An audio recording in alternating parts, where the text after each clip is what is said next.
Hi friends, ಎಲ್ಲರಿಗೂ ನಮಸ್ಕಾರ. Welcome to my channel ರಮ್ಸ್ ರೆಸಿಪಿ. ಇವತ್ತು ನಾನು ಒಂದು ಸ್ಯಾಂಡ್ವಿಚ್ ರೆಸಿಪಿ ತೋರಿಸ್ತಾ ಇದ್ದೀನಿ. ಕೇವಲ 10 ನಿಮಿಷದಲ್ಲಿ ಈಸಿಯಾಗಿ ಮಾಡ್ಕೊಬೋದು.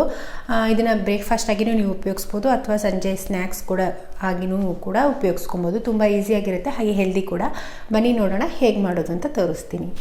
ಸ್ಯಾಂಡ್ವಿಚ್ಗೆ ಏನೇನು ಯೂಸ್ ಮಾಡ್ತಿದ್ದೀನಿ ಅಂತ ಬೇಗ ತೋರಿಸ್ಬಿಡ್ತೀನಿ. 2 ಸ್ಲೈಸ್ ಬ್ರೆಡ್ ತೊಗೊಂಡಿದ್ದೀನಿ, ಹಾಗೆ ಸ್ವಲ್ಪ ಆನಿಯನ್ನು, ಸ್ವಲ್ಪ ಲೆಟಸ್ ತೊಗೊಂಡಿದ್ದೀನಿ, ಹಾಗೆ 1 ಟೇಬಲ್ ಸ್ಪೂನ್ ಆಗೋಷ್ಟು ಕೆಚಪ್, 1 ಟೇಬಲ್ ಸ್ಪೂನ್ ಆಗೋಷ್ಟು ಮೈನೀಸ್ ತೊಗೊಂಡಿದ್ದೀನಿ, ಹಾಗೆ ರಾಜ್ಮಾ ಬೇಯಿಸಿಟ್ಕೊಂಡಿರೋ ರಾಜ್ಮಾ ಕಾಳು ಇಷ್ಟು ತೊಗೊಂಡಿದ್ದೀನಿ. ಇದಿಷ್ಟು ನಾವು ಇವಾಗ ಸ್ವಲ್ಪ ಚಾಪ್ ಮಾಡ್ಕೊಳ್ಳೋಣ. ತುಂಬ ನೈಸಾಗಿ ಅದು ಗ್ರೈಂಡ್ ಆಗೋ ಥರ ಎಲ್ಲ ಮಿಕ್ಸರಲ್ಲಿ ಹಾಕಿ ಎಲ್ಲ ಮಾಡ್ಕೊಬಾರ್ದು, ಸ್ವಲ್ಪ ಕ್ರಶ್ ಥರ ಮಾಡ್ಕೊಂಡ್ರೆ ಸಾಕಾಗುತ್ತೆ. ಇವಾಗ ರಾಜ್ಮಾ ಬೇಯಿಸಿರೋದು, ಹಾಗೆ ಆನಿಯನ್ ಒಂದು ಈರುಳ್ಳಿ ತಗೊಂಡಿದ್ದೀನಿ, ಅದಷ್ಟು ಸ್ವಲ್ಪ ಕಟ್ ಮಾಡಿಬಿಟ್ಟು ಹಾಕೊಂಡು ಇವಾಗ ಚೆನ್ನಾಗಿ ಚಾಪ್ ಮಾಡ್ಕೊತಾ ಇದೀನಿ. ನಾವೇನು ಲೆಟಸ್ ತಗೊಂಡಿದೀವಲ್ವಾ, ಅದನ್ನ ಈ ತರ ಚಾಪ್ ಮಾಡ್ಕೊಳ್ಳೋದು ಬೇಡ, ಅದನ್ನ ಹಾಗೆ ಅದೇ ತರ ಎಲೆನ ಹಾಗೆ ಹಾಕ್ಬೇಕಾಗುತ್ತೆ. ನೋಡಿ, ಈ ತರ ನಾನು ಕ್ರಶ್ ಮಾಡಿದೀನಿ. ತುಂಬಾ ಸ್ಮೂತ್ ಆಗಿ ಅದು ಪೇಸ್ಟ್ ತರ ಆಗೋದು ಬೇಡ, ಈ ತರ ಕ್ರಶ್ ಆಗಿರ್ಬೇಕು ಅಷ್ಟೇ. ಇದಕ್ಕೆ ನಾನು ಇವಾಗ ಮಿಕ್ಸ್ ಮಾಡ್ಕೊತಾ ಇದೀನಿ. 1 ಸ್ಪೂನ್ ಆಗೋಷ್ಟು ಮೈನೀಸ್ ಹಾಕ್ತಾ ಇದ್ದೀನಿ. ಇದು ಹಾಕಿ ನೀವು ಚೀಸ್ ಕೂಡ ಹಾಕೊಬಹುದು, ಅಥವಾ ಇದೊಂದೇ ಕೂಡ ಯೂಸ್ ಕೂಡ ಮಾಡ್ಕೊಬಹುದು. ಇದಾದ್ಮೇಲೆ 1 ಸ್ಪೂನ್ ಆಗೋಷ್ಟು ಟೊಮೊಟೊ ಸಾಸ್ ಹಾಕ್ತಾ ಇದ್ದೀನಿ. ತುಂಬಾ ಬೇಗ ಕ್ವಿಕ್ ಆಗಿ ಈಸಿಯಾಗಿ ಮಾಡ್ಕೊಬಹುದು, ತುಂಬಾ ಫಿಲ್ಲಿಂಗ್ ಆಗಿ ಕೂಡ ಇರುತ್ತೆ, ಹಾಗೆ ಹೆಲ್ದಿಯಾಗಿ ಕೂಡ ಇರುತ್ತೆ. ನೋಡಿ, ಇದನ್ನ ಚೆನ್ನಾಗಿ ಮಿಕ್ಸ್ ಮಾಡ್ಕೊಬೇಕು. ಇವಾಗ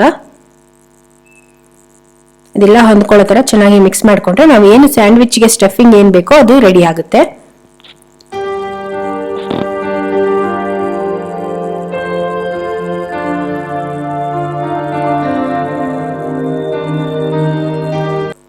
ನೋಡಿ, ಇದು ಇವಾಗ ರೆಡಿ ಆಗಿದೆ. ಈ ತರ ಮಿಕ್ಸ್ ಮಾಡ್ಕೊಂಡ್ರೆ ಸಾಕು.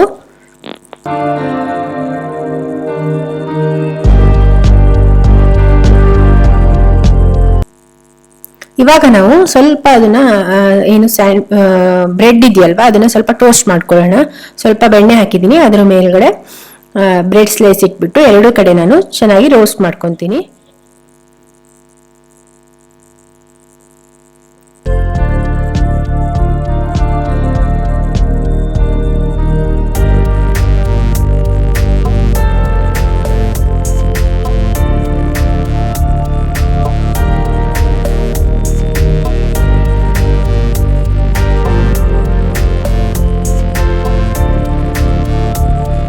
ನೋಡಿ, ಇವಾಗ ಈ ತರ ನಾನು 2 ಸೈಡು ರೋಸ್ಟ್ ಮಾಡಿ ಎಲ್ಲ ಸೈಡ್ ಬ್ರೆಡ್ನ ಇಟ್ಕೊಂಡಿದ್ದೀನಿ. ಇವಾಗ ನಾವು ಸ್ಯಾಂಡ್ವಿಚ್ ಪ್ರಿಪ್ರೇಷನ್ ಮಾಡ್ಕೊಳ್ಳೋಣ. ಏನು ಬ್ರೆಡ್ ಸ್ಲೈಸ್ ಟೋಸ್ಟ್ ಮಾಡಿ ಇಟ್ಕೊಂಡಿದ್ದೀನಲ್ವಾ, ಅದನ್ನ ಫಸ್ಟ್ ಇಟ್ಬಿಟ್ಟು ಅದ್ರ ಮೇಲೆ ನಾವೇನು ಸ್ಟಫಿಂಗ್ ಅಂತ ಏನು ರೆಡಿ ಮಾಡಿದೀವಲ್ವಾ, ರಾಜ್ಮಾ ಮತ್ತೆ ಈರುಳ್ಳಿ, ಮೈನೀಸ್ ಹಾಗೆ ಕೆಚಪ್ ಎಲ್ಲ ಹಾಕ್ಬಿಟ್ಟು ಅದನ್ನ ಇದ್ರ ಮೇಲ್ಗಡೆ 1 ಟೇಬಲ್ ಸ್ಪೂನ್ ಆಗೋಷ್ಟು ಹಾಕ್ಬಿಟ್ಟು ಸ್ಪ್ರೆಡ್ ಮಾಡ್ತಾ ಇದ್ದೀನಿ. ನೀಟಾಗಿ ಎಲ್ಲ ಕಡೆ 4 ಕಡೆನೂ ಬರೋ ತರ ಸ್ಪ್ರೆಡ್ ಮಾಡ್ಕೊಬೇಕು ಚೆನ್ನಾಗಿ. ಇದಕ್ಕೆ ನೀವು ಬೇಕಿದ್ರೆ ಪುದೀನ ಚಟ್ನಿನೂ ಕೂಡ ಮೊದಲಿಗೆ ನೀವು ಬ್ರೆಡ್ ಮೇಲೆ ಹಾಕೊಬಹುದು. ಇದಾದ್ಮೇಲೆ ನಾನೇನು ಲೆಟಸ್ ಎಲೆ ಇದೆ ಅಲ್ವಾ, ಅದನ್ನ ಹಾಕ್ತಾ ಇದ್ದೀನಿ. ಇದು ಹಾಗೆ ಹಸಿದೇ ತಿಂತಾರೆ, ಈ ಹಸಿ ಎಲೆಯನ್ನೇ ಸ್ಯಾಂಡ್ವಿಚ್ಗೆಲ್ಲ ಉಪಯೋಗಿಸ್ತಾರೆ, ಹಾಗಾಗಿ ಇದನ್ನ ಹಾಗೆ ಹಾಕೊಂಡ್ರೆ ತುಂಬಾ ಚೆನ್ನಾಗಿರುತ್ತೆ. ಇದ್ರ ಮೇಲ್ಗಡೆ ನಾನು ಇನ್ನೊಂದು ಬ್ರೆಡ್ ಇಡ್ತಾ ಇದ್ದೀನಿ. ತುಂಬಾ ಸಿಂಪಲ್ ಆಗಿ ಹಾಗೆ ಈಸಿ, ಬೇಗ ಆಗುವಂತಹ ಹಾಗೆ ರುಚಿಯಾಗಿರುವಂತಹ ಒಂದು ಸ್ಯಾಂಡ್ವಿಚ್ ಇದು. ಇದೇ ತರ ನೀವು ಮಾಡ್ಬೇಕಂತೇನಿಲ್ಲ, ಇದಕ್ಕೆ ನೀವು ಯಾವುದೇ ತರದ್ದು ಎಕ್ಸ್ಟ್ರಾ ಇಂಗ್ರೀಡಿಯೆಂಟ್ಸ್ ಕೂಡ ಬೇಕಾದ್ರೂ ಸೇರಿಸ್ಕೊಂಡು ಮಾಡ್ಕೊಬಹುದು. ನಾನು ಈ ವಿಡಿಯೋ ಇಷ್ಟ ಆಗಿದ್ರೆ ಪ್ಲೀಸ್ ಕೆಳಗಡೆ ಥಮ್ಸ್ ಅಪ್ ಬಟನ್ ಇದೆ, ಅದಕ್ಕೆ ಪ್ರೆಸ್ ಮಾಡಿಬಿಟ್ಟು ಲೈಕ್ ಮಾಡಿ ನನಗೆ ಸಪೋರ್ಟ್ ಮಾಡಿ. ಹಾಗೆ ಯಾರಾದರೂ ಹೊಸದಾಗಿ ನನ್ನ ಚಾನಲ್ ನೋಡ್ತಾ ಇದ್ರೆ ನನ್ನ ಚಾನಲ್ಗೆ ಸಬ್ಸ್ಕ್ರೈಬ್ ಆಗೋದನ್ನು ಮರಿಬೇಡಿ. ನಾನು ಮತ್ತೆ ಇನ್ನೊಂದು ರೆಸಿಪಿಯೊಂದಿಗೆ ಸಿಗ್ತೀನಿ. ಅಲ್ಲಿವರೆಗೆ ಬಾಯ್, ಟೇಕ್ ಕೇರ್.